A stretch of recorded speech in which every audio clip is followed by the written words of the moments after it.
waxaan ka soo hadlayay Soomaalida ajaanibta guursata ma ahan Soomaalida ajaanibta akhlaaqda leh guursata iyagana akhlaaqda leh Soomaalida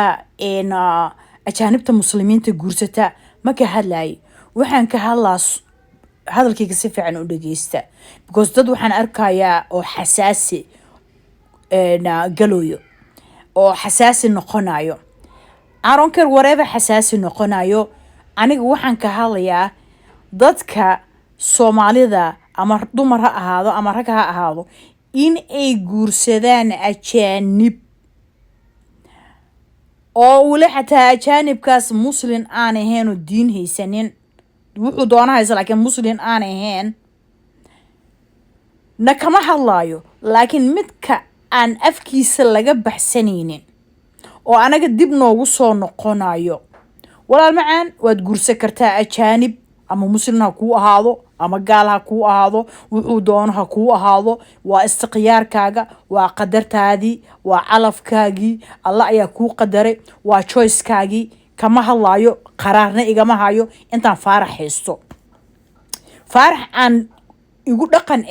iguna dabeecad meesha la iga soo maro iyo dhaqankaygii yaqaanana intaan haysto anigu ajaanib intaanaan la ekahay United Statesna 30 sano ku dhawaad ayaan joogaa hadaa ajaanib u baahanahay cadaan iyo madow in dheer nooc walbaaba way isoo mareen fahantu markay isoo mareen de waxaan arkay dadkan inaan iskeenin oo isku dhaqan iyo isku diin iyo isku caado toonaba ahaanbo cid ku diidaysa marka ma jirto haddaan u baahanahay waa kana meelahan iska joogaan laakiin aniga faaraxa aan ku haystaa adiga marka hadaa ku haysatid waa ina akhlaaqdaada aad wanaajisataa oo adiga aan ugu soo noqon laakiin anaga markaad ugu soo noqotid runta aan kuu sheegaa waxay tahay nin baa wuxuu yiri gabdhaha Soomaalida hoostooda waa madowdahay waa ka soo hadlay hoosta cadda